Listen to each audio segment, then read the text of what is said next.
Good morning बच्चों। आज के इस लेक्चर में हम साइटोलॉजी के एक बहुत ही महत्वपूर्ण तथा इंटरेस्टिंग टॉपिक अर्धसूत्री विभाजन का अध्ययन करेंगे। अर्धसूत्री विभाजन को कई और नामों से भी जाना जाता है, जैसे कि न्यूनकारी अथवा रिडक्शन डिवीज़न। सबसे पहले तो हम ये जानते हैं कि इसे अर्धसूत्री क्यों कहा जाता है। अर्ध का अर्थ होता है हाफ या आधा, सूत्री का अर्थ होता है गुणसूत्र। तो मियोसिस वह विभाजन है जिसके परिणाम स्वरूप बनने वाली कोशिकाओं में गुणसूत्रों की संख्या अपनी मात्र कोशिका से या पेरेंट सेल से आधी रह जाती है, अतः इसे अर्धसूत्री विभाजन कहा जाता है। चूँकि गुणसूत्रों की संख्या में कमी आ रही है, न्यूनता उत्पन्न हो रही है, इसी वजह से इसे न्यूनकारी अथवा रिडक्शन डिवीज़न भी कहा जाता है।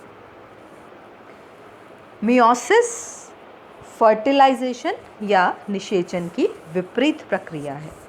निषेचन में दो गैमेट्स का फ्यूज़न या संलयन होता है तथा द्विगुणित संरचना बनती है, जबकि मियोसिस में अभी हमने पढ़ा कि द्विगुणित से अगुणित यानी गुणसूत्रों की संख्या आधी कर दी जाती है।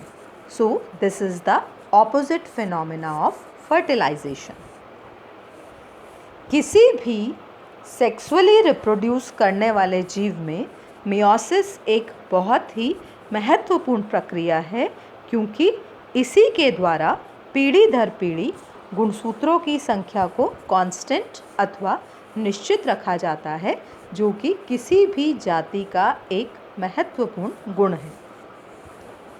वह कोशिकाएं जो कि मियोसिस की क्रिया से गुजरती हैं, उन्हें मियोसाइट्स के नाम से जाना जाता है। मियोसिस करने वाली कोशिकाएं अर्थात मियोसाइट्स। अब यह जानना आवश्यक है कि प्रत्येक मियोसाइट अपने जीवन काल में केवल एक ही बार मियोसिस की प्रक्रिया संपन्न करती है। नेचुरल है, क्योंकि मियोसिस के द्वारा गुणसूत्रों की संख्या आधी हो जाती है, अतः मियोसाइट्स द्वारा दोबारा मियोसिस करना संभव नहीं हो पाता।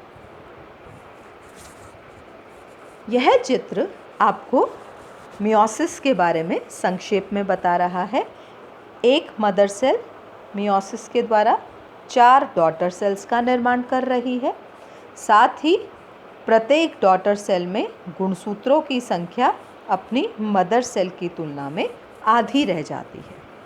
तो वह विभाजन जिसके द्वारा एक मदर सेल 4 डॉटर सेल्स का निर्माण करती है तथा प्रत्येक डॉटर सेल में गुणसूत्रों की संख्या मात्र कोशिका से आधी होती है, इसे अर्धसूत्री विभाजन के नाम से जाना जाता है। मियोसिस को समय समय पर बहुत से वैज्ञानिकों ने जानने व समझने का प्रयास किया। इनमें से कुछ महत्वपूर्ण का अध्ययन हम करेंगे। सर्वप्रथम सी अर्चिन के एग्स में हर्टविग नामक वैज्ञानिक ने इस विभाजन को डिस्कवर किया। मियोसिस शब्द सबसे पहले फार्मर एवं मूरे ने 1905 में इस विभाजन को समझाते हुए प्रपोज किया। मियोसिस के बारे में कुछ और फैक्ट्स का अध्ययन करते हैं। इसके परिणाम स्वरूप बनने वाली पुत्री कोशिकाओं में गुणसूत्रों की संख्या आधी रह जाती है। मियोसिस की प्रक्रिया के द्वारा गैमेट्स अथवा युग्मकों का निर्माण किया जाता है, जैसे कि एग्स तथा स्पर्म्स। बहुत ही महत्वपूर्ण बात जो कि आप आगे पढ़ेंगे मियोसिस तो देखेंगे भी सही, कि इस दौरान डीएनए का रेप्लिकेशन केवल एक बार होता है इंटरफेस की एस फेस में, परंतु न्यूक्लियस का डिवीज़न या क्रोमोसोम का विभाजन 2 बार होता है। अतः मियोसिस में सिंगल टाइम डीएनए रेप्लिकेशन और 2 टाइम न्यूक्लियर डिवीज़न संपन्न होता है। अब हम देखें कि मियोसिस की प्रक्रिया कहाँ संपन्न होती है। सभी प्रोकैरियोटिक सेल्स में मियोसिस पूर्णतः अनुपस्थित होती है। यह प्रक्रिया केवल यूकैरियोटिक सेल्स में ही पाई जाती है। यूकैरियोटिक कोशिकाओं में सेक्सुअल रिप्रोडक्शन अथवा लाइफ की किसी पर्टिकुलर स्टेज पर मियोसिस की प्रक्रिया संपन्न होती है। मियोसिस रिप्रोडक्शन करने वाली सेल्स में ही संभव होती है और बहुत ही महत्वपूर्ण बात कि यह डिप्लॉइड यानी द्विगुणित तथा बहुगुणित कोशिकाओं में ही संपन्न होने वाला विभाजन है। अगुणित कोशिकाएं कभी भी अर्धसूत्री विभाजन की प्रक्रिया से नहीं गुजरती हैं। लोअर प्लांट्स में अर्धसूत्री विभाजन सामान्यतः निषेचन की क्रिया के पश्चात होता है, अर्थात निषेचन से डिप्लॉइड जाइगोट का निर्माण होता है, जिससे पुनः हैप्लॉइडी स्थापित करने हेतु अथवा अगुणिता स्थापित करने हेतु मियोसिस की प्रक्रिया संपन्न होती है, जैसे कि कुछ लोअर एल्गा। हायर प्लांट्स में ऐसा नहीं होता। हायर प्लांट्स में अर्धसूत्री विभाजन फर्टिलाइजेशन या निषेचन की क्रिया से पूर्व होता है और इस प्रक्रिया के परिणाम स्वरूप अगुणित गैमेट्स या युग्मकों का निर्माण होता है।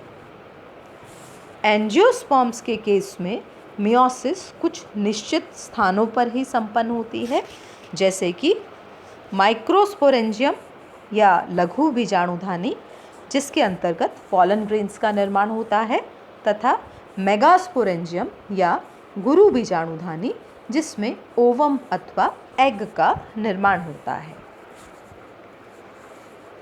अभी अभी हमने बहुत बार द्विगुणित तथा अगुणित शब्दों का उपयोग किया, तो चलिए जानते हैं इनके बारे में। डिप्लॉइड अथवा द्विगुणित, जिसे कि 2n से प्रदर्शित किया जाता है, एक ऐसी अवस्था है जिसमें कोशिका में गुणसूत्रों के 2 सेट्स पाए जाते हैं, जैसे कि A डैश B डैश। तो आप देख रहे हैं एक ही प्रकार का गुणसूत्र यानी A के 2 सेट्स A तथा A डैश, B तथा B डैश पाए जा रहे हैं। तो इस प्रकार जब कोशिका में समान गुणसूत्रों के 2 सेट्स उपस्थित होते हैं तो इसे द्विगुणित अवस्था कहा जाता है। इसके विपरीत ऐसी कोशिकाएं जिसमें गुणसूत्रों का एक ही सेट उपस्थित होता है, देखिए एक प्रकार का एक ही गुणसूत्र है A अथवा B, ऐसी अवस्था को अगुणित अवस्था अथवा हैप्लॉइड अवस्था कहा जाता है। तो ये टर्म्स हम बारी बारी काम में लेंगे, अतः आपको क्लियर होना ज़रूरी है। द्विगुणित अर्थात 2 के गुणन में उपस्थित, अगुणित अथवा एक ही गुणन में उपस्थित। इसके पश्चात एक और शब्द जो कि मियोसिस के दौरान काम में आएगा, इसके बारे में भी जान लेते हैं। समजात गुणसूत्र अथवा होमोलोगस क्रोमोसोम।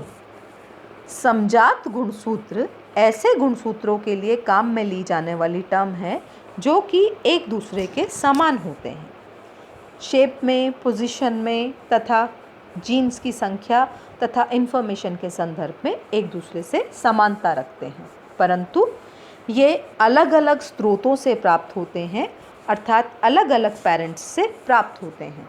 एक समजात गुणसूत्र मदर से तथा दूसरा फादर से प्राप्त होता है। यहाँ पर एक बहुत ही महत्वपूर्ण बात मैं आपको बताना चाहूँगी कि मियोसिस सेक्सुअल रिप्रोडक्शन करने वाले ऑर्गेनिजम्स में ही पाया जाता है तथा लैंगिक जनन या सेक्सुअल रिप्रोडक्शन में हमेशा 2 पेरेंट्स इन्वॉल्व होते हैं, 2 जनक माता तथा पिता भाग लेते हैं इस जनन में। तो इस प्रकार हमने देखा कि होमोलोगस क्रोमोसोम में से एक गुणसूत्र हमें पिता से प्राप्त होता है, अतः इसे पैटर्नल क्रोमोसोम कहा जाता है, दूसरा गुणसूत्र हमें माता से प्राप्त होता है, अतः इसे मैटरनल क्रोमोसोम के नाम से जाना जाता है। तो ये हैं होमोलोगस क्रोमोसोम्स। मियोसिस में इंटरफेस के पश्चात जब डीएनए की मात्रा डबल हो जाती है तो प्रत्येक होमोलोगस क्रोमोसोम दो धागेनुमा संरचनाओं के रूप में नज़र आता है, जिसे क्रोमेटिड्स कहा जाता है। तो एक ही गुणसूत्र के दोनों क्रोमेटिड्स को विशेष नाम दिया जाता है, भगिनी क्रोमेटिड्स अथवा सिस्टर क्रोमेटिड्स। तो यहाँ आप देख रहे हैं कि प्रत्येक क्रोमोसोम में आपको सिस्टर क्रोमेटिड्स नज़र आ रहे हैं। दो अलग अलग गुणसूत्रों के क्रोमेटिड्स को अगर हम कंसीडर करें, यानी एक पैटर्नल तथा एक मैटरनल, तो इसे नॉन सिस्टर क्रोमेटिड्स के नाम से जाना जाता है। तो समजात गुणसूत्र, सिस्टर क्रोमेटिड्स तथा नॉन सिस्टर क्रोमेटिड्स के बारे में आप ध्यानपूर्वक जान लें।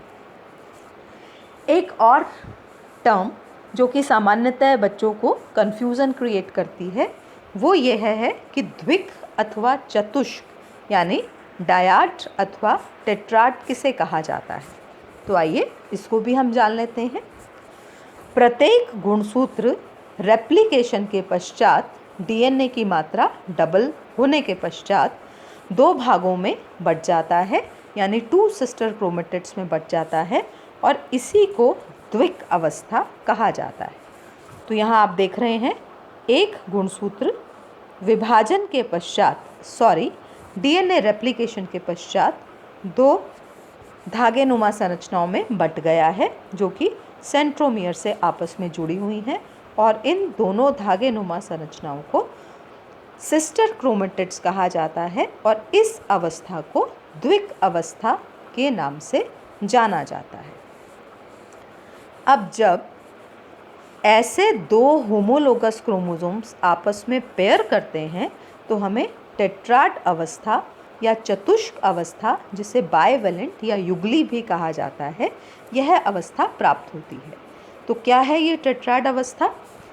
टेट्राड अवस्था पेयर ऑफ होमोलोगस क्रोमोसोम्स को कहा जाता है, यानी समजात गुणसूत्रों के युग्म को कहा जाता है, जिसमें प्रत्येक गुणसूत्र में दो क्रोमेटिड्स पाए जाते हैं।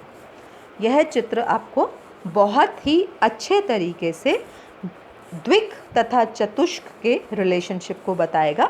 ये देखिए, यह है मैटरनल होमोलोगस क्रोमोसोम, यह है पैटर्नल होमोलोगस क्रोमोसोम। दोनों ही डायाड अवस्था में है, प्रत्येक में आपको दो दो क्रोमेटिड नज़र आ रहे हैं, और जब यह दोनों गुणसूत्र एक दूसरे के पास आ जाते हैं तो यहाँ पर आपको चार सूत्र नज़र आ रहे हैं, और इस अवस्था को टेट्राड अवस्था कहा जाता है। तो जब समजात गुणसूत्र आपस में पेयरिंग प्रदर्शित करते हैं तो हमें युगली यानी बाइवेलेंट अथवा टेट्राड या चतुष्क अवस्था प्राप्त होती है।